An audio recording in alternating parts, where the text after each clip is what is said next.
Shalom, shalom, je suis le frère Blessing, je parle à travers ici par la grâce de Dieu. Aujourd'hui, nous allons parler de l'importance de la parole de Dieu. Beaucoup de personnes se disent, pourquoi est-ce que la parole de Dieu est importante? Donc aujourd'hui, par la grâce de Dieu, nous allons parler de quelques références pourquoi est-ce que la parole de Dieu est très importante. Nous allons aller dans Jean, chapitre 1, verset 3.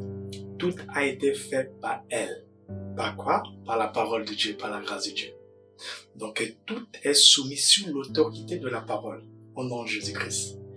Et la deuxième référence, c'est toujours dans Jean, chapitre 1, verset 4, où c'est dit, la parole c'est la vie et la lumière. Donc quand tu acceptes le Seigneur Jésus-Christ, tu reçois la vie, qui est la parole.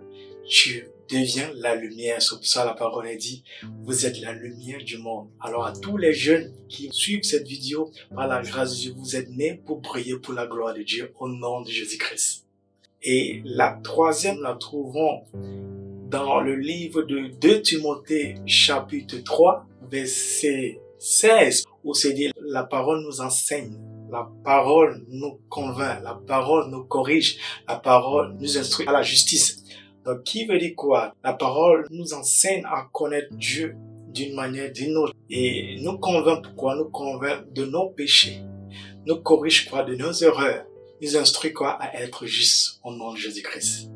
Donc, la quatrième référence, c'est dans Ézéchiel chapitre 44, verset 23, qui dit « Enseignez ce peuple à connaître ce qui est pur et ce qui est impur. » Donc nous voyons que par la grâce de Dieu, le Seigneur voudrait que nous sachions ce qui est pur et impur. La plupart des gens se disent que Dieu, c'est un dictateur, et quand tu crois en Dieu, tu n'as plus de liberté. Non.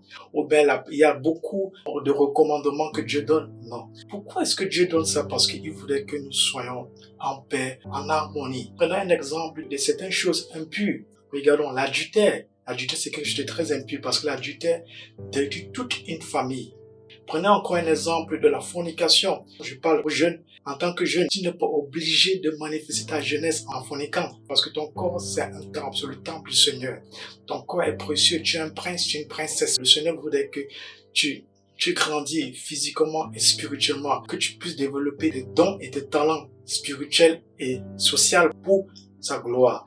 Donc voilà, ne te presse pas parce que le moment viendra où tu vas te marier et tu vas jouir de ton mariage. Et un autre exemple encore, qui est impur, c'est diffamer le nom d'un frère ou d'une sœur. C'est très dangereux. Et encore un exemple, les prédicateurs qui prêchent le contraire de ce qui est dans la parole. Ou bien des prédicateurs qui prêchent mais sans vivre la prêche qu'ils prêchent.